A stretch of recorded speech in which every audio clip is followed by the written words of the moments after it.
Gabi noong August 1, nanggaling sa apartment nila ang mag-asawang sina Diana Zali para mag-dinner nang bigla silang nakarinig ng kakaibang ingay sa 23rd floor ng M Tower sa Empire City. Nig silang parang pigil na ungol mula sa likod ng nakalak na utility room na para bang may taong nagmamakaawang humihingi ng tulong. Lumapit na mag-asawa at kumatok. Laking gulat nila nang may sumagot mula sa loob.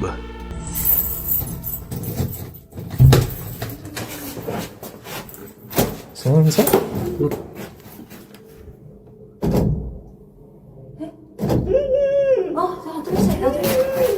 Hey! Are you in here?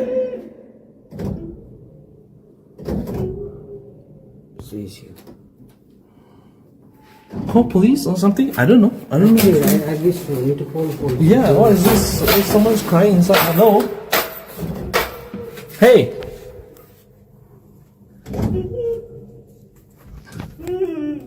Are you okay? No? Up or down? Up. Okay. Up. We're on the 23rd floor. Where are you? Up or down? Up? Down? 23rd? Down. 22nd floor. 22nd floor? Hello? Where are you? Can you hear me? Okay, she can hear us. We can't see you. You're down? Okay, make a sound if it's on your floor, okay? 22nd? 23rd? 24th? I don't know. I don't think she can I don't think she can hear us.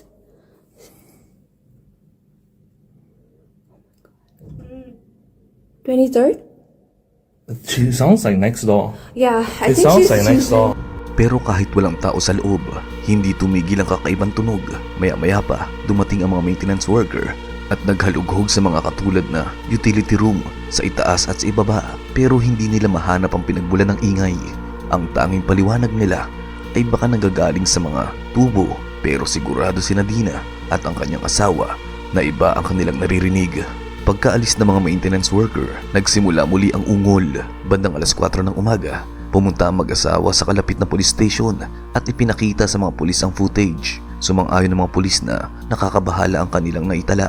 Kalaunan ay naghalugog sila sa gusali, pero ang pinagmulan ng misteryosong tunog ay hindi kailanman natagpuan. Kinabukasan, isa pang ungol ang narinig mula sa likod ng nakalak na pinto. Hey, you gotta make more sounds. Come on. Do it.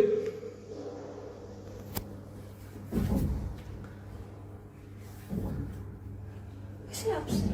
I don't know.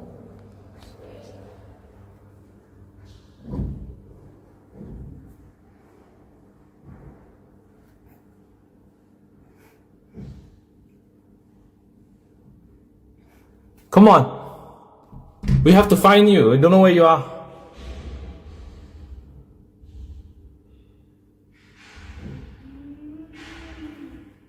We found you. We found you. Wait, where are you?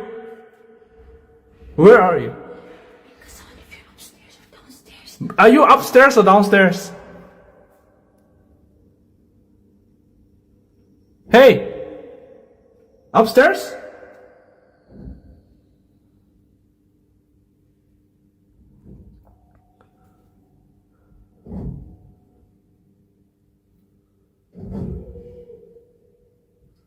It's okay. Be patient. We're almost there. We're almost there. Don't worry.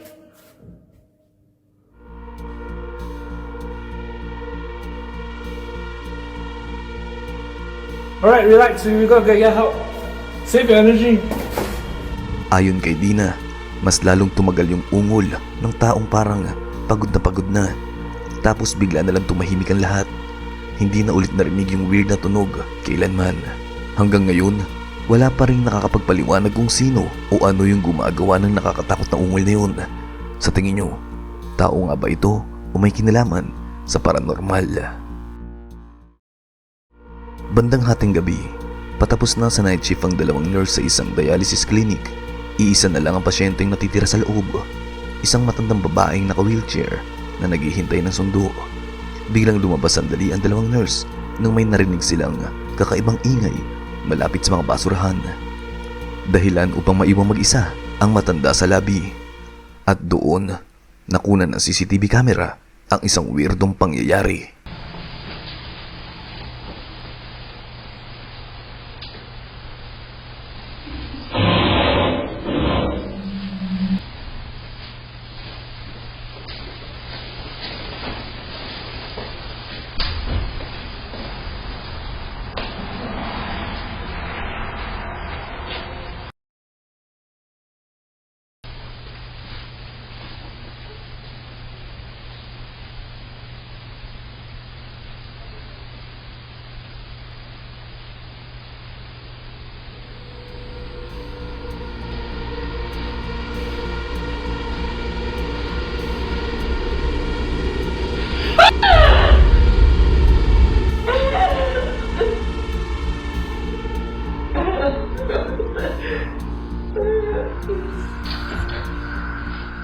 Biglang napatingin sa gilid yung pasyente, halatang takot ng sobra. Sumigaw at tinakpan ang mukha niya gamit ang mga kamay. Nung bumalik ang mga nurse, sinabi ng matanda na may nakita siyang nakakatakot na taong dahan-dahang lumalapit sa kanya. Pero nung i-review ng staff yung CCTV footage, walang tao sa paligid ng pasyente. Kalaunan, may napansin ng isa sa mga nurse na kakaiba sa refleksyon ng TV screen habang nire-review ulit ang CCTV. Sa loob ng ilang segundo, may nakitang misteryosong itim na figura sa may refleksyon. Noong una, nasa gilid lang ito ng matanda, pero paglipas lang ng ilang sandali, lumabas ang refleksyon nito sa mismong likuran niya. Pagkatapos, bigla na lang itong nawala. Noong una, convinced ang clinic staff na nag-hallucinate lang ang matanda, pero dahil sa weird na refleksyon na nakunan ng kamera, nagdalawang isip sila. Nag-e-explore ang urban explorer na sina Robert at ang kanyang kaibigan na si Dan sa isang lubang abandonadong bahay na nakatayo sa kagubatan malapit sa Waverly Hall, Georgia. Ayon kay Dan, posibleng itinayo o ginawa ulit ang bahay noong early 1900s at tuluyan ng naabandona noong 1960s. Kilala ng mga lokal ang property bilang Old Willis Place na isinunod sa pangalan ni Mr. Willis, ang lalaki nakatira doon na pinaniniwalaang doon din namatay. Nagliwaliw sina Robert at Dan sa paligid ng property sa pag-asang makakita ng mga clue kung gaano na nga ba katagal ang bahay. Nakakita sila ng lumang chimenea na mukhang mas luma pa kaysa sa mismong bahay. Lumang kutsara ng bata na gawa sa silver-plated brass, mga natirang bahagi ng isang napakalaking lumang puno at iba pang mga gamit. Pero habang tinitingnan ng pundasyon, may kakaibang bagay na nangyari. Gumapang sina Robert at Dan sa ilalim ng bahay at nakakita ng lumang bote ng Coca-Cola na tinatayang mula pa noong 1958. At sa mismong sandaling yun, bigla silang nakarinig ng tunog na parang may naglalakad sa sahig sa mismong itaas nila. So that's a 1958 Coke bottle, right? What is that?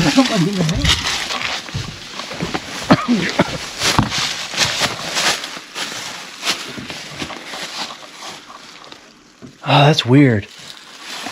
Here.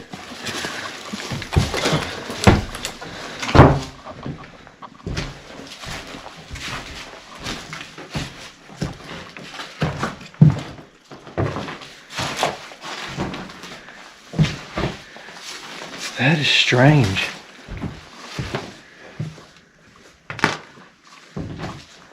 You heard that, right, Dan? Yes, I did.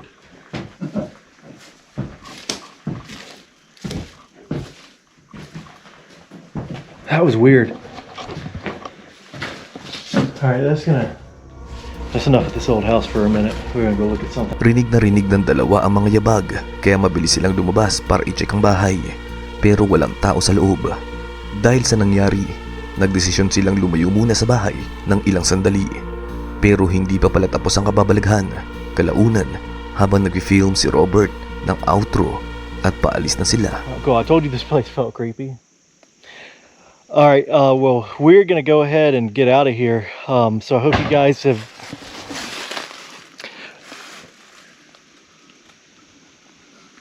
Alright, that's it. Come on. You can say all goodbyes you want. Let's go. I'm gone. Let's get out of here. Pagkatapos ng dalawang hindi may paliwanag na kaganapan, nagdesisyon sina Robert at Dan na wag nang magtagal pa. In-explore muna nila ang nakapaligid na lugar nang mabilis bago tuluyang umalis. Kung ano man ang nagdulot ng mga yabag sa itaas nila at ng kasunod na malakas na kalabog ay nananatiling misteryo. Isang babaeng nagngangalang Susie Salmoni ang nakatira kasama ang pamilya niya sa isang bahay sa England na itinayo noong 1902. Marami pa ring weird na gamit sa bahay na naiwan ng mga dating may-ari. Pero ang pinakamahiwaga sa lahat ay ang painting sa third floor na naiwan ng isang dating residente. Ayon kay Susie, ito na ang pinakamisteryosong bagay sa buong bahay. Ang batang pamangkin niyang babae ay madalas magpalipas ng oras sa pakikipag-usap sa isang invisible friend na nagngangalang Gilbert na ayon sa bata ay nakatira sa loob ng painting.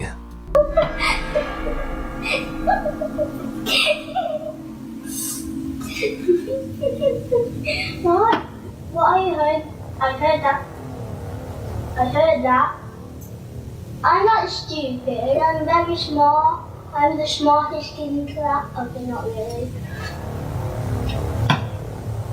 Do you want this or do I keep it? Okay. I'm tired and hungry.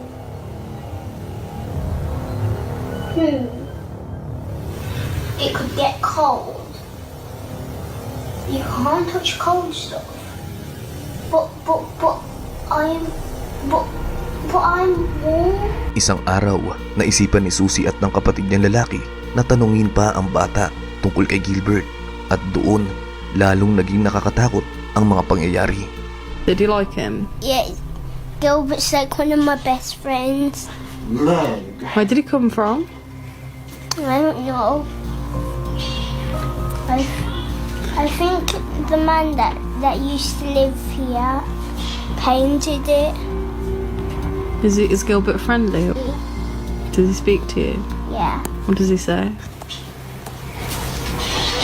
because I don't pray.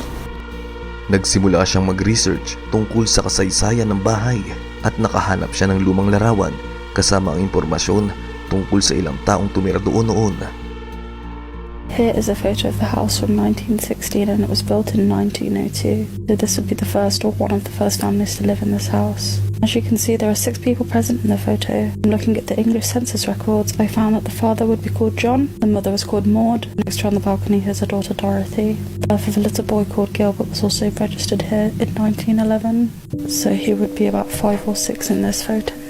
I'm unsure why he's not with the rest of his family in the photo, what they did to him. I just have an overwhelming feeling that something really terrible happened to him at the hands of his own family.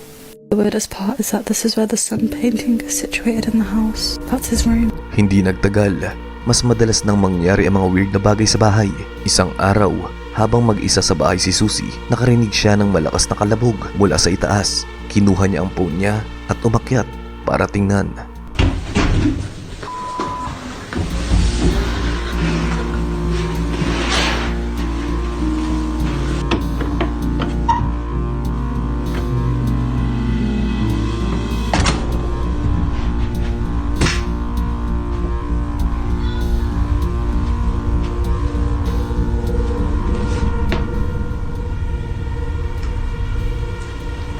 Mukhang nanggagaling ang mga tunog sa playroom kung saan nakakabit ang painting ni Gilbert. Pero nung sumilip si Susie sa loob, walang tao. Kinabukasan ng gabi, umakyat ulit si Susie at nakita na naman ang pamangkin niya na may ginagawang weird sa third floor.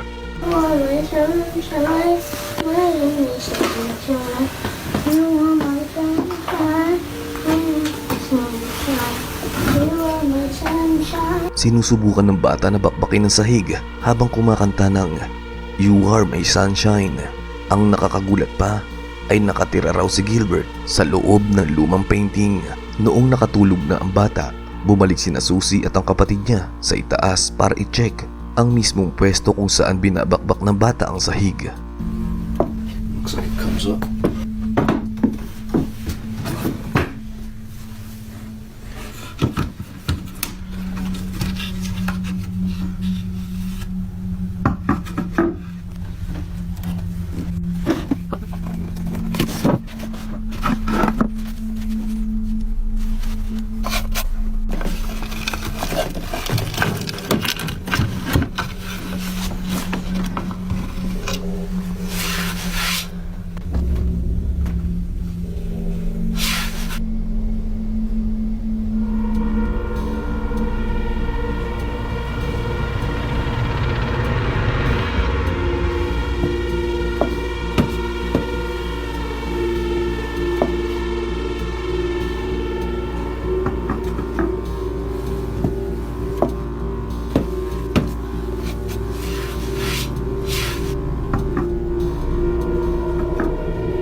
Sa ilalim nito, nakadiskubre sila ng lumang Ouija board na may larawan ng araw na sobrang kamukha ng misteryosong painting na kaugnay kay Gilbert. Isang katanungan lang ang tumakbo sa isip ko.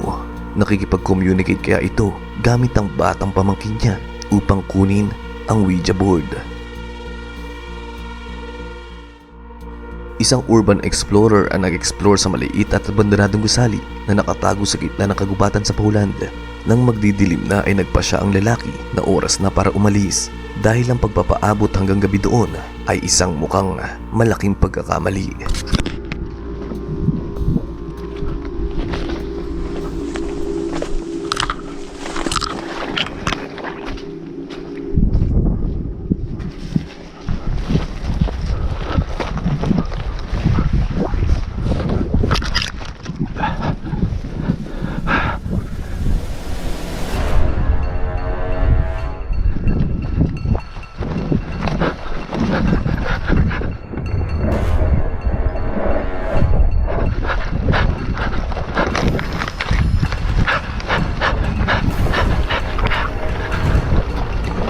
Sa isang parte ng footage, may isang hindi kilalang lalaki na biglang lumitaw. Pagkatapos ay biglang hinabol ang explorer. Ang pinaka-weirdo pa dito sa lahat, base sa video, mukhang nanggaling pa ang lalaki sa mismong bubong ng isa sa mga abandonadong gusali. Dahil sa sobrang takot, tumakbo na mabilis ang explorer sa kagubatan para makatakas. Pero patuloy pa rin siyang sinusundan ng estranghero.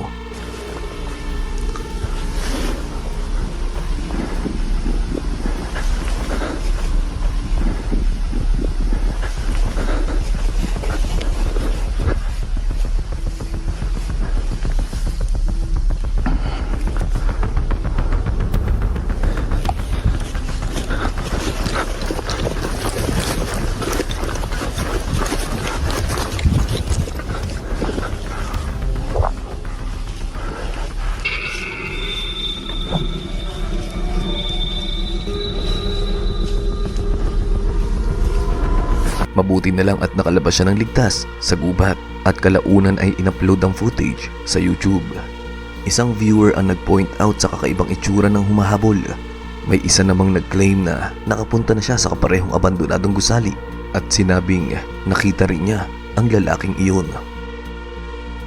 Isang babaeng nagngangalang Sabrina Lizito ang nakatira kasama ang boyfriend niyang si Christopher at ang dalawa nilang anak sa isang bahay kung saan madalas mangyari ang mga weirdong bagay. Ayon kay Sabrina, may isang matandang lalaki ang namatay sa loob ng bahay bago pa man sila lumipat doon.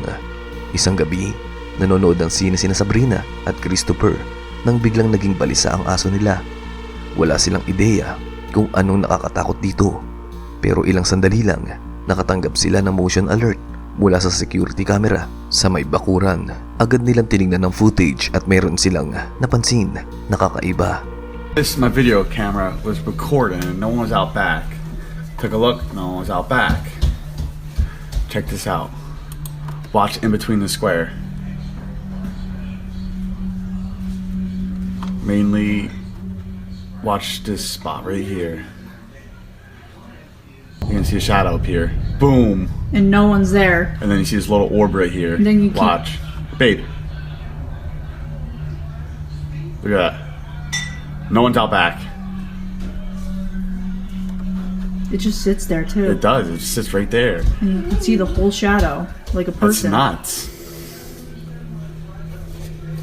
I don't know how long it sits Goes there away. for. Orb goes away. Comes back. Now watch. The person's gonna disappear.